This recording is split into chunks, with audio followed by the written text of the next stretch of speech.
So hello everybody, my name's Anne Gregory and I'm the Vice Chair of the Computer Society, and I'd like to introduce John Gustafson. He's a PhD and he's a Senior Fellow at AMD, where he's serving as Chief Product Architect for Graphics. He's a 35-year veteran of the computing industry and comes to AMD from Intel, where he directed the company's Extreme Technologies Lab. Prior to that, he served as CEO at Massively Parallel Technologies and CTO at ClearSpeed Technology, a high-performance computing company. John has also held key management and research positions at numerous companies, including Sun Micro, Ames Labs, Sandia Labs. He holds a master's and PhD in applied maths from Iowa State University and a BS in the same from Caltech. Numerous patents, and he has authored an extensive array of technical publications. So welcome to John. Let's see if I can turn this on. All right, am I on? Yes, I am. I'm not at the beginning of the show, that's for sure. There we go. I guess he does that. All right, I'll explain what this diagram means as we go a little farther into the talk. But I'm going to talk about a new kind of arithmetic. At least I'm pretty sure it's new. I've been asking around, and I haven't heard of anything quite like this. But well, let's just jump right in. The outline is, first of all, what's wrong with floating point arithmetic? Quite a few things, really. And what's wrong with interval arithmetic, just in case you thought that I was going to jump into that and say that's the solution to all of our problems. But there are some possible fixes, something I call unum representation, and following that, the U-box approach. And with that, I can actually do simulations in physics where I can put provable bounds on the answers, and they're quite rigorous, and they actually are not as expensive as you might think. So, it's time to rethink computer arithmetic, fundamentally rethink it. Excess size in integers and floating point wastes memory, bandwidth, energy, and power. And it also wastes time, because it's slower if you use too many bits in general. Okay. Programmers use too much, because otherwise they'd have to think. Now, I don't blame them for this. This is really, programming is the most expensive part of developing an awful lot of things. So if they find a way that they can trade hardware for their time, it's usually a win. So I'm not saying that there's anything wrong with that, but maybe we don't have to. Plus, as we approach the exascale limits that we're trying to get to, we're realizing that maybe if we got the programmers to work just a little bit harder, or we gave them tools that would help them, we could save a huge amount of the things that are stopping us from getting to the next generation of computing. Current methods of designing these numbers and how we lay them out and how we use them are from the time when transistors or gates or whatever you use were really, really expensive and the wires were free. And as we all know, it's almost exactly the reverse now, where it's 100 times as expensive to move data as it is to do an operation, a gate operation on it. So that suggests that maybe we need to do something different. If we do overkill precision, that is a luxury we really should try to get away from. Now, this is not just about supercomputing. It's also about mobile devices, because it's battery life. It's about tablets, and it's about pads, and just about everything. Embedded devices are all up against the limits of how much operations per watt you can get. So I think this pervades the entire set of computing from bottom to top is a problem. What if we used representations that used more gates, maybe a lot more gates, but demanded less bandwidth from the DRAM? I think that might be a win. And while we're at it, we can fix something that's been wrong with floating point for a long time, which is the way round-off error is disguised from people. Maybe we can make better answers out of it, too. Let me give you an analogy. Think of what printers were like in 1970. I think some of you in the audience are old enough to remember printers from 1970. They produced stuff like that. And it would take about 30 seconds to get a page of fan-fold printout, the green and white alternating stuff, crunched out, with letters usually kind of jittery, all capitals, light gray on, just barely visible. Really pretty awful stuff. IBM was exploring laser printers just about, actually, as early as the early 60s. They were thinking laser printers would enable them to produce that only 3 times per second. That's what they were going to do with the laser technology, is produce low quality, lots and lots of it. Well, that's what we're trying to do with floating point right now. We want more and more floating point operations per second. Maybe we should be doing better operations similar to that, you see? If you're still waiting 30 seconds for a page, but look at the beautiful printouts we get in full color and high density, high resolution. That is what eventually happens. Technology gets eventually used to improve the quality of an answer much more than it is just to do something lousy more times per second. And I think it's about time we tried that approach for computer arithmetic as well. So here's what's wrong with floating point. And there you see a floating point number. I'll put it back up there. Floating point format is a 99-year-old idea. It's just about to have its century invention. It was Leonardo Torres who first suggested that an electromechanical computer be based on the Babbage design, but with electromechanicals instead of gears, and that it have a separate exponent for the fraction.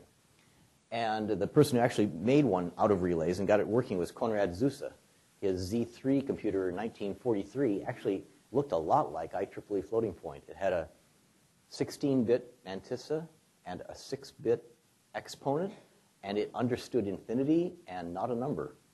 And it had a hidden bit. I mean, wow, I thought, well, he's really ahead of his time. But just before I gave this talk, I was thinking, or maybe we're behind our time, because we're still using that stuff.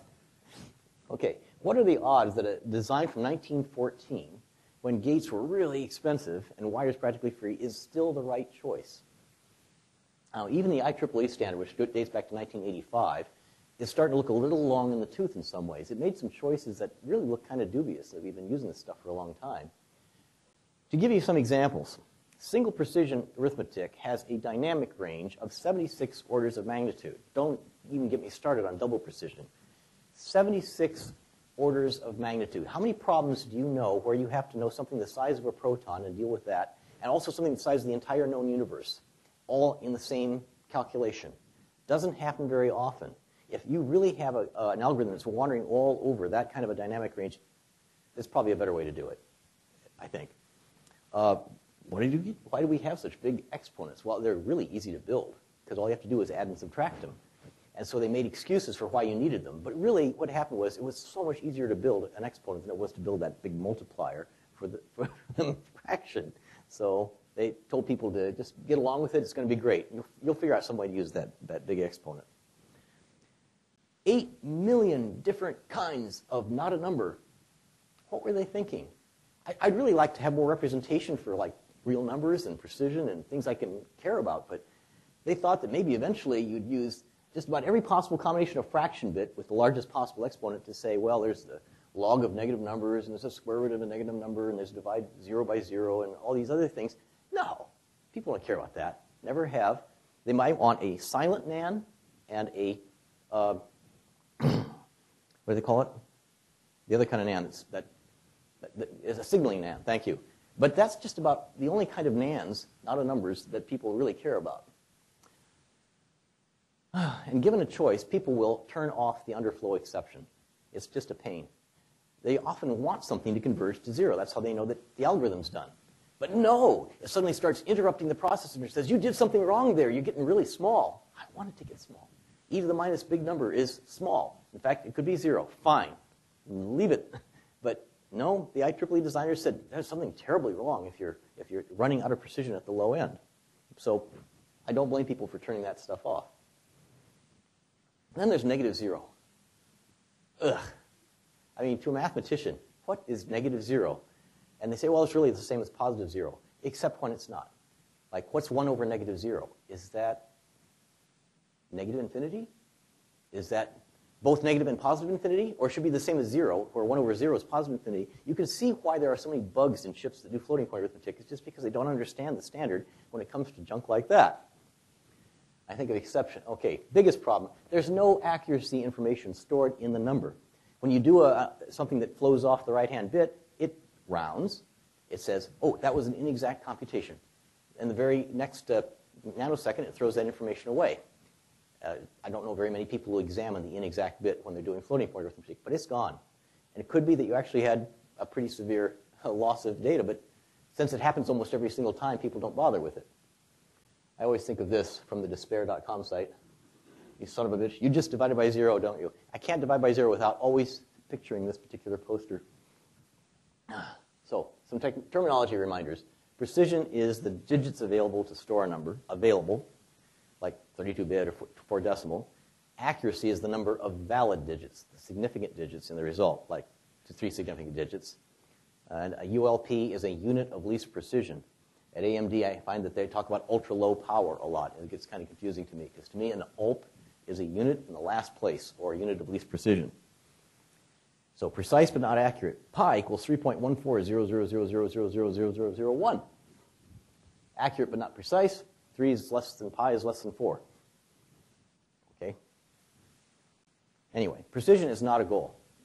Precision is a means. Accuracy is the goal. So decades, I've made a hobby of asking people who run scientific simulations, how do you know your answer is correct? I'm always tickled by the answers I get because I can almost histogram them. I think the most popular, common response is just laughter, and they say, what do you mean? Like they haven't really given it much thought. We use double precision. That's how we know we're getting the right answer. It must be right. It's the same answer we've always gotten. Or it's the same answer other people get. So comparison in time, comparison in space, it must be right. It agrees with special case analytic answers. Now that is one I can buy into. That's actually probably the best way to test a floating point algorithm, is give it something you know the exact analytic answer to, and make sure that it at least gets that. Then you can maybe start to trust on the ones for which there is no analytic solution. So almost no one has the resources for detailed numerical analysis. In fact, I see fewer numerical analysts now graduating from college than there were, just 30 years ago. We're running out of these people, and yet we're attempting ever more ambitious calculations, which strongly suggests that we've got to find some way to make the computer help us do this stuff. We're not going to find an army of grad students to analyze all of our rounding errors. Here's when rounding error can actually kill people. In the first Gulf War, the Patriot missiles were sent out against the Scuds, and they turned them on and left them running for about 100 hours because you never know when they might need to push that button. And the timer in those things was made by incrementing 0.1 second, 10 times a second. And that's how it knew what time it was. And of course, anything with a guidance system has to know exactly what time it is, or else it's not going to hit the target. Okay, they thought that 0.1 was exactly expressed in floating point arithmetic, binary floating point arithmetic. They needed a crash course in rounding error. So I'm going to give a quick tutorial. There's just a 32-bit number, which is what they were using as the design for the Patriot missile. 0.1 in binary actually works out to that as a ratio of something to a power of 2. And so rounded, if you keep on adding that to 100 hours, you're going to be off by about 3 minutes. And so that's why you hit an army barracks instead of a Scud. There's a lot of disasters like this. You can Google floating point disasters, and you'll find all the terrible things that have happened because people trusted floating point arithmetic, like giant oil rigs out in the ocean just crashing to the bottom of the ocean because they didn't calculate the shear forces correctly. The other thing is associativity. A plus B grouped plus C is not the same as A plus B plus C. Things like this will really give you the willies because it looks like math. It looks like an algebraic thing, but it's not. It's doing something very different, and it's a real gotcha. An easy way to see that is just pick A equal 1, B equals 100 million, and C equals 100 million. And those are, of course, sized to single precision. If you do that, A plus B will give you 100 million. Not 100 million and 1, because it doesn't know to do that. If you gave a human being the task of adding those two numbers, they'd know, oh, I better keep track of those zeros. And then if you find out the very next thing is you subtract 100 million, you'd be glad you did that because you get the 1 back. But no, it got rounded out, silently corrupted. We worry about soft errors from cosmic rays in our circuits. We're making 3 billion errors per second with floating point arithmetic, and we don't seem to mind a bit. I mean, we're very tolerant of this stuff. So, floating point math flunks algebra. Now, what happens when you're trying to do a parallel programming? So I'm going to add this list of numbers. Oh, I'm going to now do it pairwise with a binary sum collapse. I got a different answer. Is that because I wrote the program wrong? Or is it because of rounding error? You can't tell the difference. It's very difficult to debug the difference between a floating point rounding error. And so what you wind up doing is say, well, let's make the serial program do the same binary sum collapse and at least say that they get the same answer. But it's probably slower to do it that way. So everybody's wrestling with trying to make serial computers give exactly the same rounded floating point answer as the parallel computers, and that's really holding back multi-core, because we really want to be able to put all kinds of things on multi-core, but it really bugs you when you get different answers. Here's the Linpack Benchmark. Now, the Linpack Benchmark is the basis for ranking the top 500 supercomputers in the world. It's been around for since the 1970s, and it's got a lot of dubious things about it as a benchmark. But one of the things that bothers me is it always will tell you how many equations you solved, big dense equations. How long did it take you to solve a set of dense linear equations? And it'll give you the speed, gigaflops there, billions of floating point operations per second, and tell you how many seconds it took you to do it. And there is a check on the accuracy down here, just a bunch of numbers that normalized. The residual is passed. And I've asked Jack D'Angara, the proprietor of this benchmark, what does passed mean? He won't tell me. It's just, we know when it's right. I think what he's thinking is if he puts a number down and says you must get this much accuracy, people will game the system so as to get just barely that accuracy and no more, because they might be able to save some time on the benchmark. Anyway, that's not a good way to design a benchmark. In my view, you should design what you're trying to accomplish and let people drive to it any way they can and determine the accuracy as part of it. The spec benchmarks do a little bit better job at that. I've been thinking about what Moore's law is going to do to basic standard word sizes, and it's kind of scary. Because if Konrad Zuse was using 22-bit floating point back in 1940, and the IBMs came in at 36, remember when there were 36-bit words? No, you don't remember that. Okay, but there were 36-bit words on the UNIVAC and the IBM early machines before IBM introduced the 360 series and went to 32-bit. I think it was a 3060. It might have been even before that. Seymour Cray at CDC shocked people by producing something with a 60-bit word, and it was really great for scientific computing because you had that high precision. And then he once again bumped it up to 64, and he had to convince people that they needed 64 bits. So they put a tool on the Cray 1 supercomputer that you could gradually turn down the number of fraction bits until you started getting answers that changed in a disturbing way. And their claim was that happened before you got all the way down to 32 bits. Therefore, you needed those 64 bits. They had to convince people. Now people just use 64-bit everywhere as a panacea. Are we about to make the jump to 128-bit? Oh, God. I mean, here we are running out of bandwidth, running out of those exact resources. It would be really exacerbated by having to go to quadruple precision. But it would be so easy compared to, as I say, hiring an army of graduate students to track your rounding error. We got machines that are doing petaflops now. And if you think about how much that can erode the precision, well, maybe it is one way to deal with the problem, but I'm trying to find other ones. Now, people tell me, don't worry about the rounding error. There's this theorem, that the random walk will only take you about the square root of the number of operations you do away from the correct result. I tried that out a few times. Actually, when I was at Sun Microsystems, we did some tests. It's not random. When you do a series of operations on numbers, there's many times when it always rounds the same direction, which means in no time at all, you're going linearly away by n ulps after n operations. If you do a billion ulps, it's a giga-ulp, also called a gulp, because you are now losing most of your right-hand digits. So rounding biases are not always statistically independent. We can't count on them to be, and so it's not going to save you just to have convergent rounding. That's the creeping crud problem, as it's sometimes called. And I think, okay, we got 10 to the 15th operations per second on even a modest supercomputer these days. We're going for 10 to the 18th, and you only have 15 decimals in your floating point number. How many seconds do you think you can beat on one of those things before it's not going to have anything of value in it? Okay. Now, people think I'm talking about supercomputing, but really there's an amazing number of apps that can use floating point better or more intelligently. Angry Birds uses 32-bit floating point. Think about that. You are pulling back a slingshot to one of probably 100 possible locations on the screen and letting go. And it then calculates what's happening to the pigs and the birds with 32-bit floating point precision. I'm thinking if you could do that with half as much precision, I'll bet we'd save battery life on phones everywhere. And in fact, there's something like 100,000 man-years been put into playing Angry Birds. We could probably even put a change like that in terms of barrels of oil saved. Just change the precision on Angry Birds. There is PageRank for searches, and that's a picture of the Google facility. up next to in the Columbia River, the Dalles.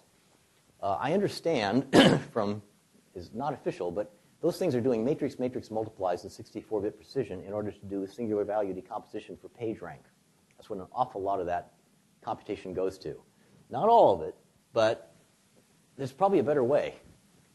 Financial models are always getting in trouble for precision problems. The Black-Scholes model for pricing, Gibson puts, calls, options. And there's even MP3 players, those equalizers and things like that they do. There's FFTs going on there in real time. And why would they do it in excess precision? So here's a data from about 2010. It's a little bit out of date, but I think it's not too far off. We keep improving this.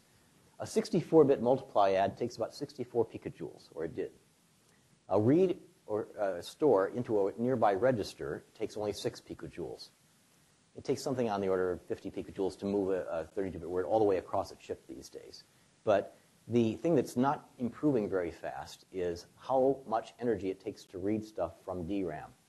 When you have to pump the energy out those gigantic wires and over to another chip, suddenly it's 100 times as expensive. It's just ridiculous.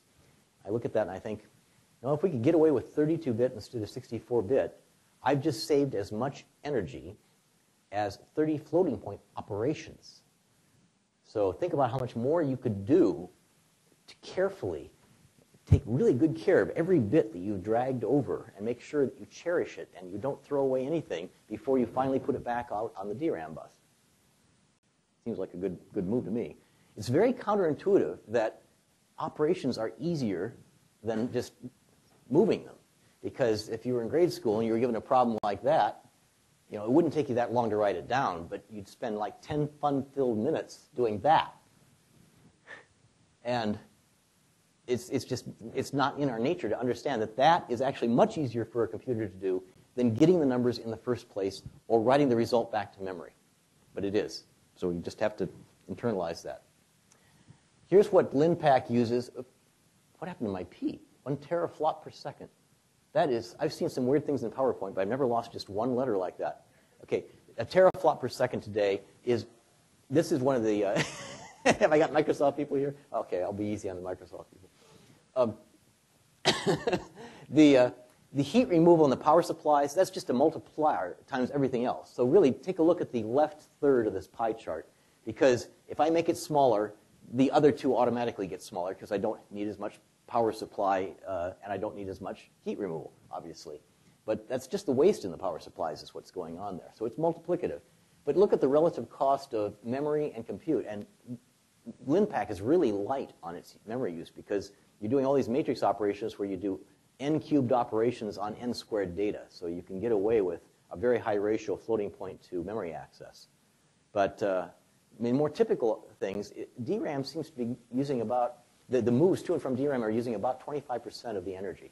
And it's rising. It's not as a percentage it's rising because the other stuff, we've got a good handle on how to get that down. We are having a lot more trouble getting the energy of macroscopic wire sends and receives down. Now, don't laugh, but 16-bit floating point is really pretty good stuff. This format was pioneered by a pair of companies, Industrial Light and Magic and NVIDIA, back in the early 2000s. And I first spluttered 16-bit. Come on, give me a break. Then I started playing with it, and it's got half the memory and bandwidth use, obviously, so it's much more economical. But it's got 3 decimals of accuracy. And that one way you think of it is the numbers 0 to 2048 are expressible exactly. So it's a little bit more than 3 decimals, actually. Now think about how many problems you have that have more than 3 decimals of precision in the input, and how many do you need more than that in the output. So it makes a lot of sense that you could start them in 16-bit and maybe wind up with them in 16-bit. And in the middle, you can use all kinds of protection if you want, selectively. But you probably don't need much more than this for your answer. That's 12 orders of magnitude. So it's really a pretty healthy dynamic range, too. If I were doing it, I wouldn't have given 5 bits to the exponent. I would have given like 4, I think. That was a little bit too much, but I wasn't on the committee. And if you can compare it to 64-bit, well, if you can do it numerically safely, that's a 4x savings. And that's, we don't see many things where you can suddenly get a quadruple savings anymore. We're getting single-digit improvements in a lot of stuff. And there's people like graphics. For graphics display, you often get away with half precision, especially ray tracing. Seismic community says they don't even need 16. They're getting stuff out of their A to D converters as they thump the earth and they listen to the sound waves that come back. They do not need it in order to figure out where is the oil not. Medical imaging also, while medical imaging has to be done with very high reliability, it doesn't have to be done with high precision. And there's probably a lot of other uses. I'm starting to find some. So think about the fast Fourier transform. If you were doing this by hand and you'd just gotten a bunch of 12-bit data from an A/D converter, and you look at those little butterflies, if you ever code this thing up, you always take x plus y and x minus y. You get 12 bits. One of them, you probably wish you had 13 bits. The other one, you're going to scrape off the same bits and wish you didn't have to have so many. It happens on every single butterfly that you have either the desire to have more accuracy or suddenly the desire that you had less. But what do you get? The same size for everybody everywhere throughout computation, which means you're getting a little less accuracy than you'd like, and it means you're using a little more energy than you should. So I think current arithmetic that's just one size fits all, you can immediately see why this would hurt you with things like signal processing. Okay, now let's talk about interval arithmetic, which has been around since the 1950s. And this is expressed with these square brackets, a comma b, which means all the x between a and b. And a and b are floating point numbers that you can represent. But you can say, like, pi is somewhere between 3 and 3 1/4. And 3 1/4 is representable as a floating point number, too. So that traps things. And the idea is that you can do all your basic operations on that, plus, minus, times, divide. And if you can't exactly express the endpoints, well, then you round out to the next bigger floating point number.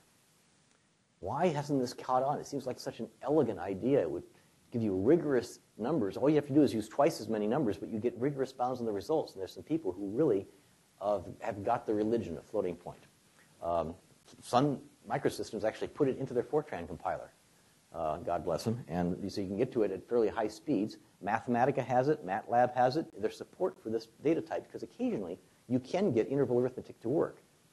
But why hasn't it worked better? I struggled with this. I lost a lot of resolution. It looked sharp, and then when I saved the file, it got kind of blurry. I hope you can figure out what this is doing. On the left is a red rectangle. It says x is between here and here, y is between here and here. It's a box. And now I transform that. I say u is x plus y and v is x minus y. Well, what that does is rotate it by 45 degrees. And what do you do with u and v? You put them in an interval, each of them. Look at all the points you're including that really aren't part of the solution. It's called the wrapping problem. You keep taking boxes, doing things that would cause a complicated shape to that, be the actual answer set, but then you put a box around it. And then you do it again, and you do it again. Pretty soon, the answer that comes out of your interval arithmetic is, your answer is somewhere between minus infinity and infinity. And then you go back to using point arithmetic, because at least then you get an answer, even if you can't absolutely trust it. It's no wonder that interval bounds just grow too fast. If you're restricted to axis-aligned boxes. I've been trying to figure out, what do we do about that? Some people say, well, just keep track of the exact geometry. Oh, my God. I mean, I'm trying to make programming easier. I cannot imagine what it would be like to do computational n-dimensional geometry on every single one of the surfaces you get throughout a computation. It's mind-boggling. Here's the second reason. Maybe this is a bigger one. It's called the correlation problem. If you just pick a number like x, and later in the calculation you subtract it from itself, you'll get 0. But if you have an interval for x, it takes the worst possible cases, every possible value of x from every other possible value of x, the min minus the max minus the min, and it gets something that's around 0. Same thing for x divided by x. It doesn't say, oh, that's 1. It could be anywhere from here to here. And it's because the computer doesn't have a way of remembering that this variable here is really the same as this variable over here. And it's easily fooled. Copy x to t, a temporary, then take x minus t. You're really asking a lot of a compiler to figure this out. I mean, a compiler could at least identify places where a variable occurs multiple times within the basic block. I recommend that they start doing that if they're going to do anything with interval arithmetic. But some proponents say we should seek expressions where every variable only occurs once. It's a single-use expression. You only see each variable once on the left-hand side of what you're computing. Sometimes you just can't do that. There's just no way to rearrange the algebra since that's possible. Okay. So here's a possible fix, the unum representation. If you like floating point, you're going to love unums. Let me give you an inspiration from Morse code. Back when, this is 1836, and long-distance communication was quite precious, very expensive, almost impossible compared to what we do now. So what do you do to try to save? You, oh, that red is dark, kind of. You use the shortest possible bit sequences for the most common letters. And Samuel Morse had a novel with him on, I guess, an ocean voyage, and he went through and he counted the number of letters. He got the number of M's really wrong, I guess, because of the, you needed better statistical sampling. But on the whole, he did a pretty good job, and you can see that you get these first few letters in the smallest possible number of bits. I put a 2-bit space between the letters, and I put I put a da as 2 bits and a dit as 1 bit. Actually, the standard says the da is 3 bits, but anyway, you get the idea. But compare that to ASCII, where you get 8 bits for everything. Boom, boom, boom, boom, boom. And you see, I've only gotten out to M here, and it is much more compact. When every single bit counts, that's what they did in 1836. So, is it that important that everything be the same size? That's a convenience for the computer. That's a convenience for the hardware designer. But maybe we should change that convenience because we would get away with some better efficiency. So think about integer compression by size tagging. And think about how many times people write a loop, and they use a 32-bit integer to count from 0 to 9 or something. Think of those bits. They could count to 4 billion, but instead they're counting from 0 to 9. And they drag all those zeros across the bus and into the cache, and into the primary cache, and then and probably at the very end it writes it back out as to what the final value of the loop was, and never needs it again. So that's an awful lot of waste. There's an approach. Suppose on a byte boundary you took the last 2 bits. There's 4 possible things that could represent. And you say, that's either a 6-bit to the left, or 14 bits to the left, or 30 bits to the left, or 62 bits to the left.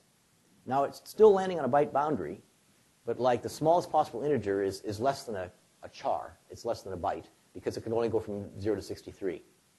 But the next one, if you need it, goes up to, and so on. So you get 4 different sizes of integer, and that becomes the definition of an integer, is that flexible precision thing.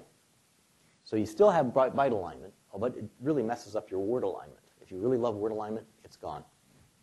But you don't have any short, long int, and all those different cases of integer that you see in C and C++. You just call it int.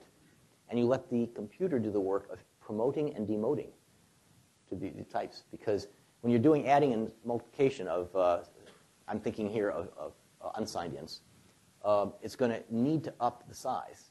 But if when you do a subtraction or division, it can downgrade it. And it's only when you get up to 62 bits you're going to overflow. Well, where does that happen? 4.6 pentillion. Okay. I think you can go a long ways up to 4.6 pentillion before you have to worry. So, yes, there's still an overflow, but it's farther away. And I'm suspecting that most people spend their time in the 6-bit and the 14-bit land. All right. You could actually simplify the instruction set. Imagine that you just don't have all these different types of data types. You just have int. But the logic has to deal with them in a flexible way. So you're going to have to add some gates to the arithmetic logic unit. But I'm betting that this is a net win, because it's going to generally reduce the amount of bandwidth that you need. There was an experiment that was done of just take all the integers that are moving back and forth and look at their bits. And if it's a 0 byte, the byte is entirely 0, send a 0. If it's not entirely 0, send a 1, and then send the byte. So you get just that very mindless compression of a 0 byte becomes a 0 bit. It saved half the bandwidth just doing that. That's how much waste we have right now just in the way we move integers around. Okay. Now here's where I think you're going to start to get very uncomfortable, especially if you're a hardware designer. So here's an approach where you use a 6-bit tag, and it indicates the number of bits minus 1. So if it says 0, you have a Boolean. You have 1 bit. If it says 13, you have a 14-bit integer. And I really intend to slide them all the way up to 64 bits, 1 bit at a time. Okay? It looks like a $3 bill. Okay? To have all these really weird word sizes. People who design FPGAs probably don't mind so much. They've been known to design 17-bit integer things because that was exactly what they needed. But most programmers and most hardware designers would say, nah, it's got to be a power of 2. Come on. We get into trouble if we don't do powers of 2. Ivan Sutherland talks about overcoming the tyranny of the clock. Have you read his papers? It's great stuff about clockless logic, self-timed logic. Because if you can get it to work, boy, does it save energy, and it's fast. It's very, very, everything can go as fast as it possibly can. This is the spatial equivalent of that in precision. Every number is as precise as it needs to be, but no more so. So I want to overcome the tyranny of the word size. And just as with the overcoming the tyranny of the clock, it's a lot of work for the designer. I understand that. You're going to have to pack and unpack data blocks. Can you see the difference between the green and the white here? They're almost the same color, but you pick up a 6-bit tag, and it says next one's 3 bits long. You need to know that before you know where the next tag is. So you're always peeling these things serially and packing them back up. And I understand that introduces a serial thing, which is not good, but I think it might actually be a net win. And the transistors to do this are cheap. You can imagine that some of the garbage collection methods that are used, it's like defragging a disk. You can do that in hardware. With hardware help, we actually might be able to make this run at full speed. So I can imagine that you automatically upsize and downsize integers everywhere, and you don't even care what size it's being stored in most of the time, only when it overflows. If you're counting by 1, eventually it's going to run out. It'll just promote it to the next size integer and continue, and you don't have to see it. So there could be a really big win for ease of programming. So I've been playing with different numbers of exponents and number of bits in the fraction. And it's interesting that if you ask for a 1-bit exponent, it looks just like a signed integer. It ramps up, and then it goes negative. Now, the the horizontal axis is I'm counting an unsigned bit pattern. So 0 to 127, let's say. Just increment it up. And then the vertical axis, what does it mean if you interpret it as a floating point number? Okay? So I say, okay, of the number 63, that means, okay, there's a 0 there. That means it's a positive. See what I mean? You could take apart the exponent and the mantissa fields, even if it's just that small of a number, and still follow IEEE rules, and I do. So I can now dial up IEEE floating point arithmetic, any number of exponent bits more than 1, and any number of fraction bits, 0 or greater. You can actually have 0 fraction bits. I've tried things, you get these nice exponentials where it's just all exponent. But in general, you get these things where it goes step, step, step, and then it goes twice as fast, and twice as fast, and twice as fast. That's a 7-bit micro float, a really small floating point number. And I have actually done simulations with those things. Here's what happens if you add one more bit, which is the inexact bit, as part of the number. In fact, make it the last bit of the number. It says, okay, here's, let's say, 1, and here is the next floating point number up is 1 and 1/64. But if you say 1 and the inexact bit is on, it's everything in between those two numbers as an open interval. You will gradually step up. So there's exact. Do I have a laser on this? No, I don't. All right. I think you can see what I'm saying. If you get, like, here's your -0. Now you're stepping down. It's the open interval between these two. And there's that. It completely covers the real line in the vertical direction. And you either have, oh, okay. Okay, probably illegal. Gosh, it's made in China. I've got one of these from Wicked Lasers, yes. Sometimes I'd be tempted to bring it, burn a hole in the screen. Yeah, that's a good one. Okay, so I can mark this as plus infinity, and that is minus infinity. In fact, I can also declare a nan, just one positive nan and one negative nan for the two kinds of nan. And it's really, really efficient. So if you combine that idea with what I said before, you could now have what I call a unum. There it is. So here's an IEEE sign bit, IEEE exponent, the hidden bit, and the fraction bits, but there's a tag called a U tag. The first one is that an exact number or not?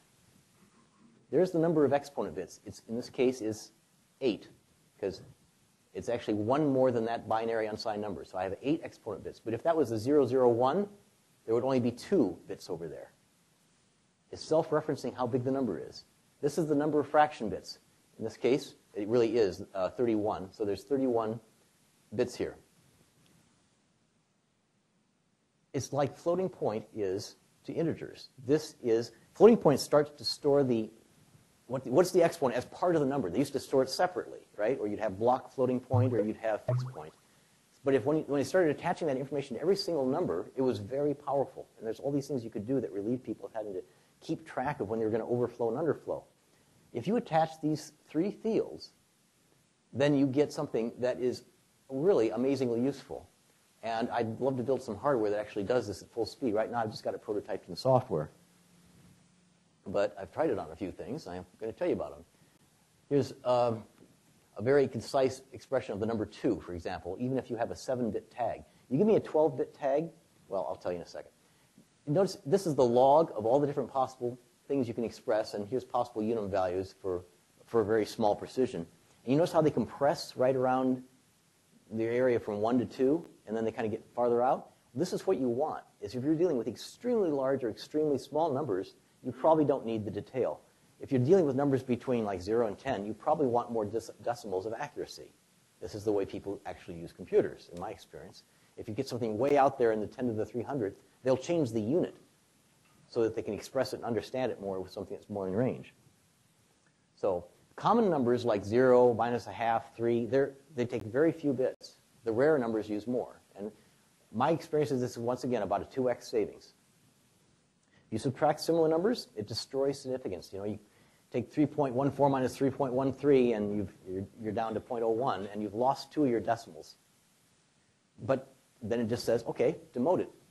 And because it's always keeping track of the significance, because that would actually make your fraction smaller, the indication of an inexact bit tells you what is the plus or minus on that number.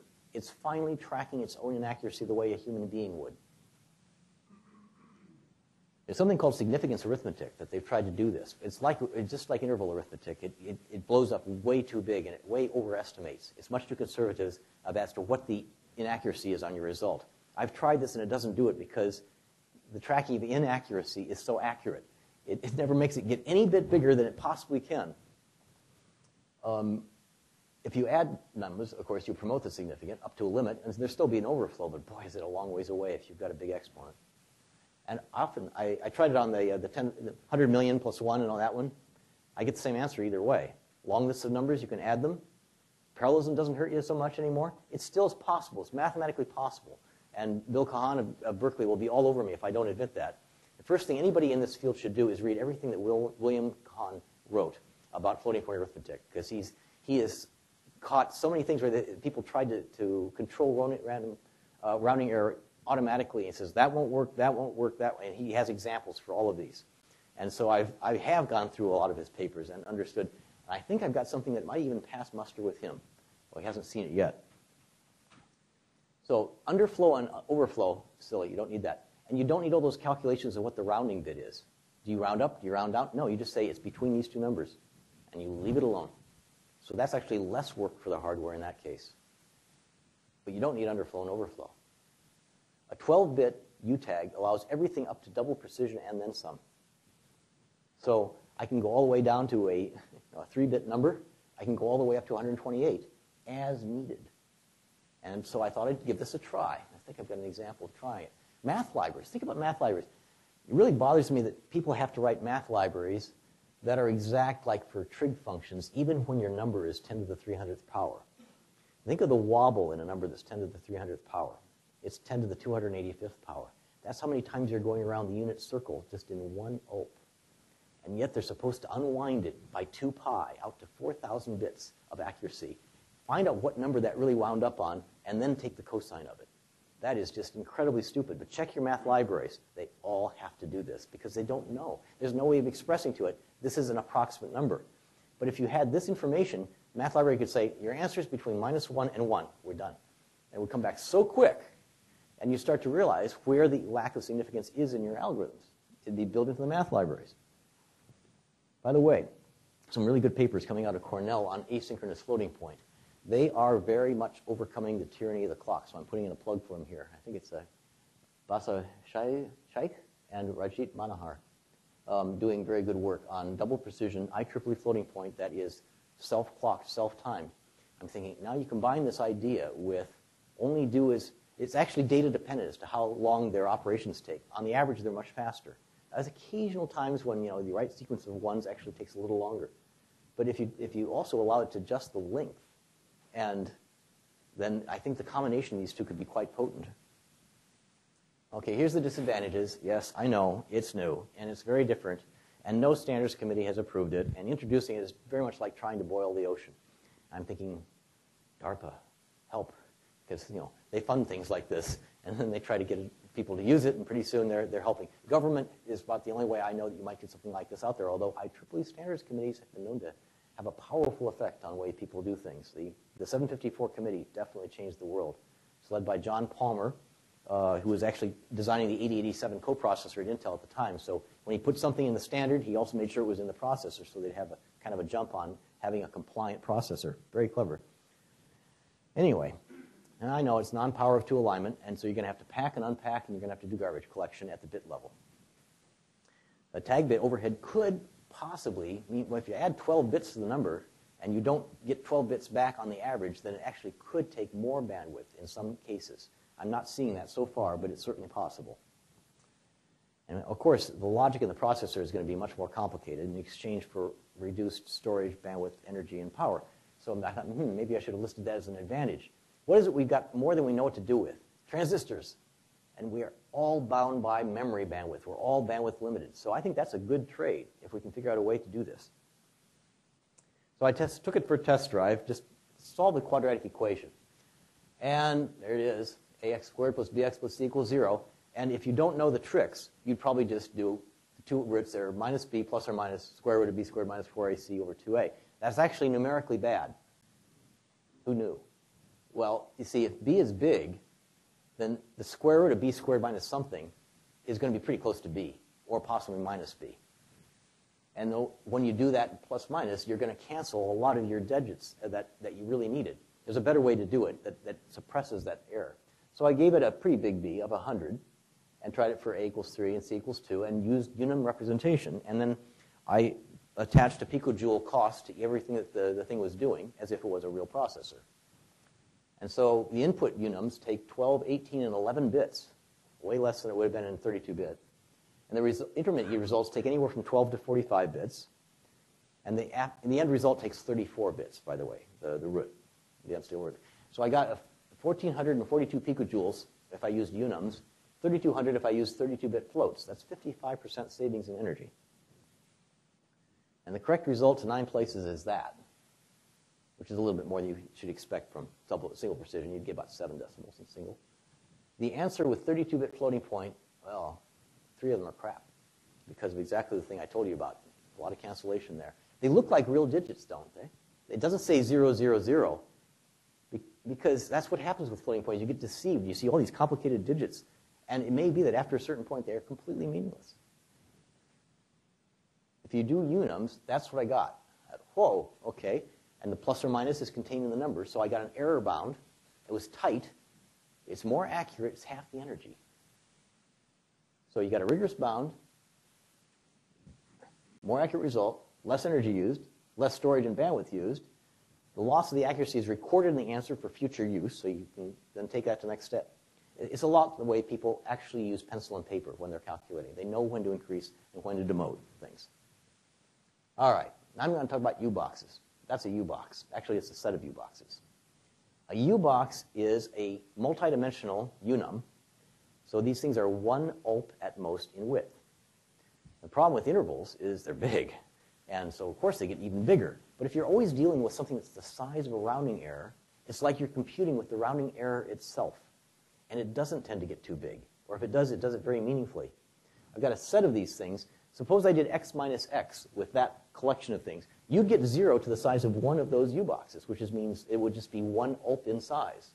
So this controls the other problem with interval arithmetic. It's still rigorous, but it doesn't tend to produce explosions when you have a correlation between different variables. The set of U-boxes that solve a problem is the best you can possibly do with a given arithmetic precision. There's just no better way. I'll show you something with some linear solvers. I hope to convince you of that. I hope U-Haul won't mind that I call them U-boxes. I looked it up, and yes, it is a trademark of the U-Haul Corporation. Oh, well. Anyway, I don't use a hyphen. So here's an example of when you're doing linear equations. You can't believe how hard linear equations really are if you want to do them absolutely rigorously, where you say these numbers are representations of rational numbers divided by powers of 2, and because they're floating point. I want to know every single real value that is contained in the answer solution set, because instead of the intersection of 2 lines, you've got the intersection of 2 bands. And it's worse than that, because they're not exactly parallelograms. And yet the intersection of 2 parallelograms is the solution to 2 equations and 2 unknowns. Can you imagine doing that with computational solid geometry?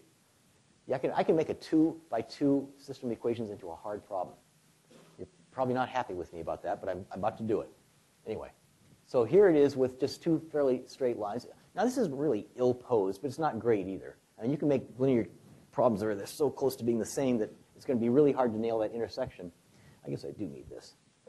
So the exact answer is that little black dot right there, and just below it is what I get if I compute it with 16-bit floating point. You'll find out later it doesn't matter what precision I use. So then you check it by saying, take that red dot, take that number plugged in, and see if it if A times X contains B. It's not equal to B, but it should trap B as an interval. And it does. Say, I wonder if there's any other nearby ones that work. And by the way, if you just do it with interval arithmetic, that yellow box is what you get for the answer. You wanted the black dot, you got the yellow box. This is why people don't like, especially for solving linear equations, they don't like interval arithmetic. Okay, so I did find it. I tried the neighbor points. Do they work? Well, 2 of them do. Those 2 on the bottom right do work. The 2 on the top left are actually outside the range of precision. They don't touch both of the lines. I keep on spreading them until I get all of them filled out. I got a very surprising result. It looked like this. And suddenly you're seeing the ill-posed nature of the problem, that it's actually this range. And that's a lot more useful than just getting 1 point, because you're deceived by that 1 point. You don't realize it could have been anywhere from here to here. And in the next stage, whatever you're going to use that answer for, you probably would be well off to know that that was an unstable problem in the first place.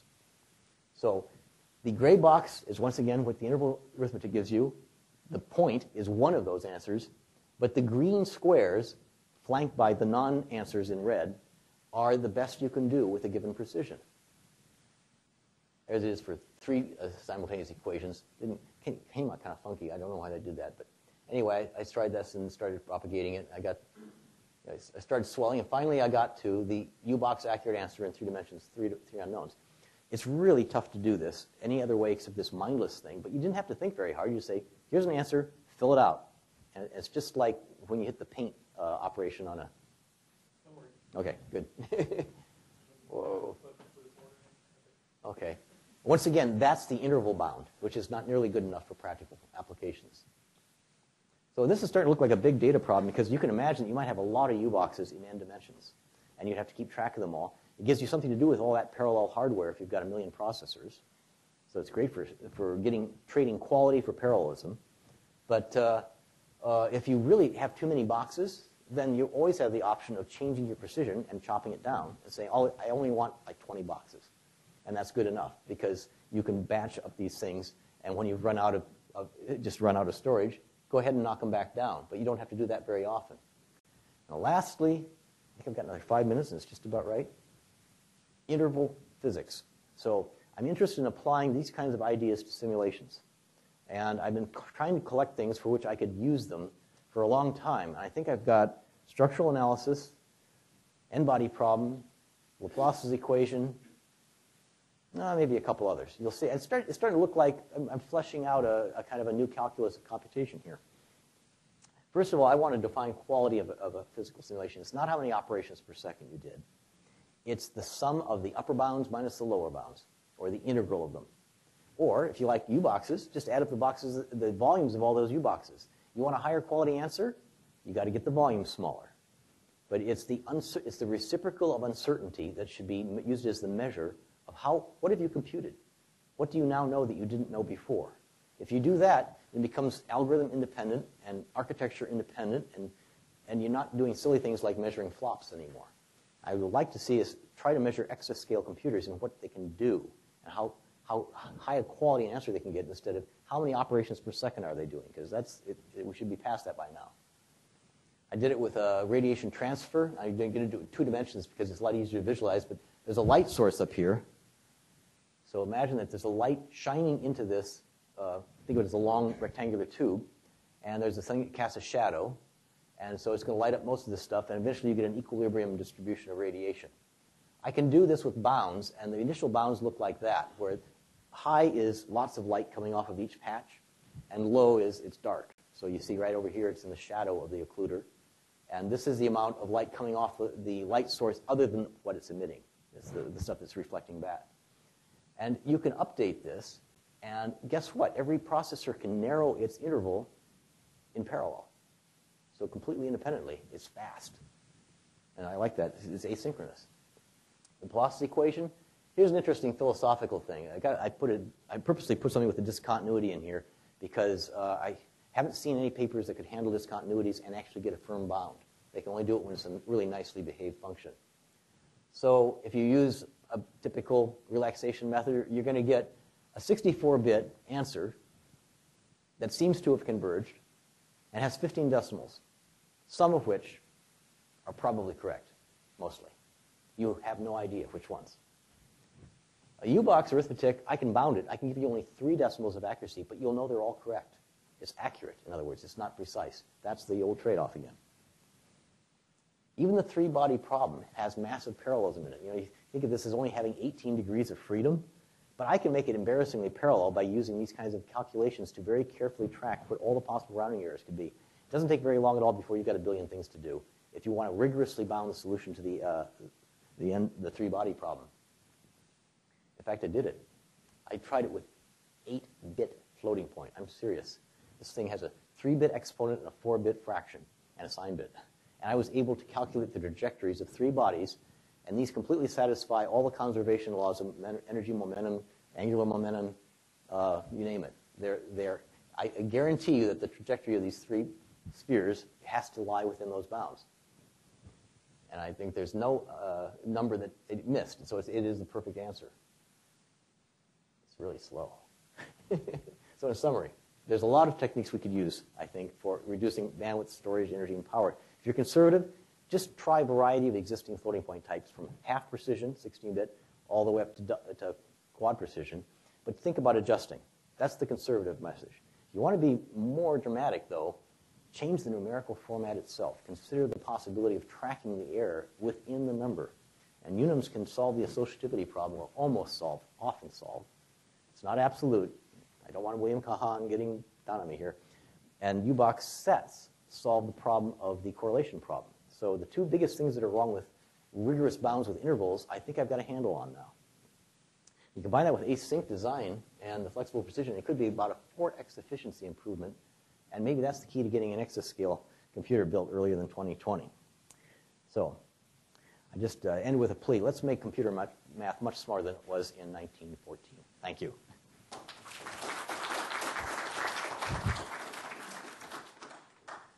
I was supposed to end at 8:10, right? I think I made it. Got some time for Q&A. Do that. I have something here for you. Thank you. I have a camera person ready. So thank you very much, Don. I think it was an excellent talk. Another applause. And this goes into the family album. Thank you. Yeah, enough pictures. Let's see. Oh, shake. You got to shake the camera.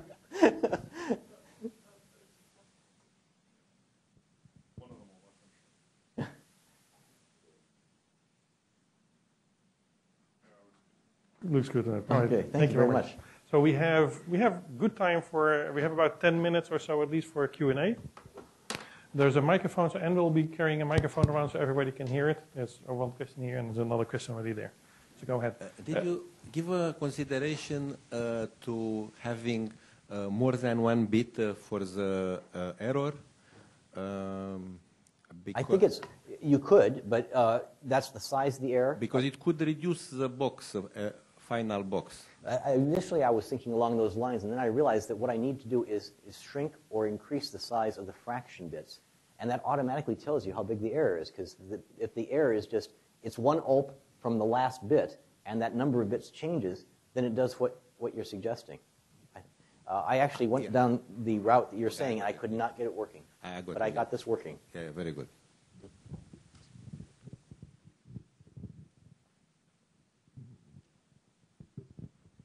Hi, what are you going to do about software developers who need Full to Employment code Act. this kind of stuff? This is definitely work for centuries, yes, to come. It looks kind of like you're going to wind up with 3-4 times the amount of work for the developer. No, I think it's actually in some ways less. Does it take more or less work to develop something in Mathematica than it does to develop a math library in assembly language? Mathematica takes care of a lot of things for you, very expensively, but it's the same kind of concept. If I just have to declare something to be this is a number, deal with it, and you don't have to tell it, I think I want this precision here, but I think I want that precision there. The computer tracks that for you and tells you when you really run off the cliff, but otherwise it doesn't bother you. Well, this seems to be aimed at C, C++, and what about Java or the higher level? You talked about all of them. Well, Java, I mean, the language is there. I'm not going to change Java. It's got these types in them, and I think you need probably either a new language or a very major extension to an existing language that includes these as another data type. That's not going to happen to Java just because of the way it's controlled as a language. But you could put it in Python, I'll bet. You can do anything with Python, right? So, are you aware of any experiment where they are trying to implement it in hardware? No, not yet. Yes?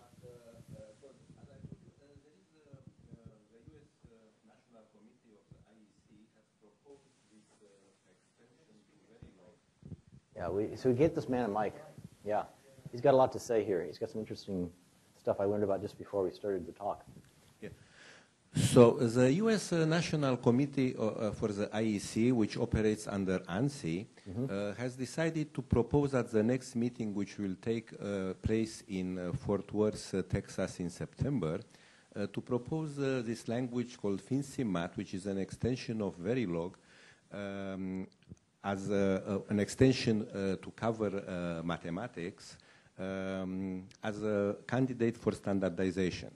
And so this language supports mathematical expressions, but also the tags you refer to, namely the sizes and the formats, and so all that information. Yes. So actually, all your experiments can be developed using this language, which will become a standard. And since it's a good application, also this UNAM could be also considered in the works, because this FinCMath has been considered for 5 years before finally being proposed. So this could also be part of the, because it makes a lot of sense and it produces already good results. But the advantage is once you are done with your description, in software in your case, but then you can turn it into a chip if you did it in this Verilog extension, because then it's easy. Each little construct, you can convert it into pure Verilog. It sounds brilliant. One of the reasons I like giving talks like this is because one of two things happens. I find out all the stuff I'm saying that's totally crap, and you tell me. Or the other thing is I find out other people who are thinking along the same lines, and then we can partner. So thank you.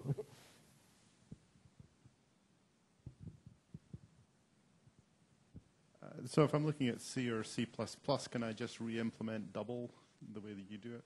You know, when C was defined, it's funny that Ritchie said that by declaring things to be short and not how many bits it was, they would make things more portable. Just the opposite. They made it much less portable. Now things are behaving differently on every computer, and you have to figure out what's the size of this, what's the size of that, and then use that in the computation. So I think it's almost exactly opposite to the C philosophy to simplify the types down to just the minimum possible and let the computer track what to do about them. I think you could actually almost get rid of the int type and subsume it in the universal number, because as I say, you turn the number of exponent bits down to 1, it looks just like a signed int. So if it slides back and forth and you don't have an exponent, then why couldn't the hardware handle that? And now you've just got one type for numbers and some types for strings and characters and so on, but for numerical representation, I'm not sure you need that much for scalars. So for the integer case, you had mentioned that you can use the last 2 bits for representing how big this one is, right? So for those kind of applications, have you thought about, or rather, what would be the advantage if we don't touch the processor at all, but then at the interface of the processor and the DRAM, you put this compression? So what do you think about that? Oh, I think that's a beautiful place to put it is, you know, there are more and more logic being added to DRAM. Things like the stacked memory might have a logic chip on the bottom of it that would help to make sure that anything that's moved is of actual value, making every bit count. So that's a perfect place to put this kind of logic. So tell me, was this a software talk or a hardware talk?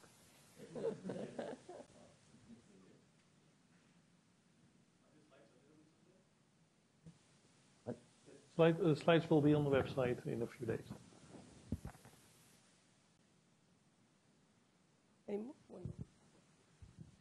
So back on the C and C++, where you have arrays of numbers and things, do you see this being something where the processor is going to work in unums and then store stuff in 64-bit? Yeah. I think frequently it's just an intermediate form that does all the things of growing and contracting, and then the last pass is always, now I want to store this in a format that the rest of the world already deals with, and it's very simple to convert. As I say, 32-bit, IEEE floating point, 64-bit, they're subsets of what these things can represent.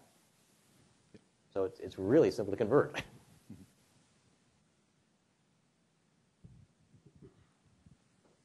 Any more? I'll hang around for a little bit too afterwards. So it seems like the impact, if fully implemented, the impact on software would actually make the software engineering problem much easier, yes, because the underlying hardware element takes care of all of the, make the hardware work precision harder. sliding and all that. That's what I'm trying to do, is put right? more burden on the hardware so that the numerical analysis task of the software programmer almost goes away. Not completely, but almost. At least it becomes a lot easier. That's the idea. Yeah, you'll just greatly confuse addressability. Oh, yeah. How do you store this and retrieve it?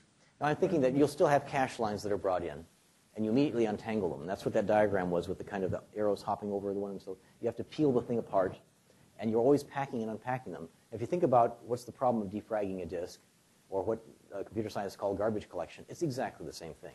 But you have dynamic addressing, but you have to, Exactly. you're changing your width of your results. I'm saying, yes, it's not a nice problem, but it's one we have understood as a theoretical problem for decades and know what the trade-offs are. So we do know what to do about it. It's just, yeah, it is a trade-off. I doubt that the tangling is going to take much energy because it's on the chip. And you saw the numbers. It's picojoules on the chip. It's nanojoules to get off the chip. I'll do anything to avoid getting off the chip. If you're moving to a fixed number of bits, how do you track the uncertainty in the number? By the size of the fraction. Okay. Because it's always, whatever the fraction is, that last bit, you can bubble it. By the way, you know the hidden bit in floating point? I can do another, because numbers always start with a 1 in binary. Well, they also always end with a 1. So I've got 2 hidden bits. I coded a version up that had 2 hidden bits, and it just hurt my head, so I went back to just having 1. It was so hard to do. I spent like a month and a half. I have one question here. So a year ago, so we have Al Wagen here from Samplify. So he's not so much in the data itself, but in the compression of the data, whatever the data is really, right? And on-the-fly compression, decompression. And if I think about his talk, it sounds a lot like what you call the packing and unpacking. There's a bridge between compression methods, decompression methods, and this. But I'm really trying to deal in a native format that is inherently already compressed, instead of having to take it in and out. You can imagine compressing ASCII, and it would start to look like Morse code. But why not start with Morse code? Like compressing JPEG, it's already compressed. Yes, exactly. Righty, so one final applause for John here. We still have a few minutes, so if you would have more questions, you can come up here. In about 5 minutes, I will be telling you to start leaving slowly this building. Thank you very much for coming. Hopefully, we'll see you next month again.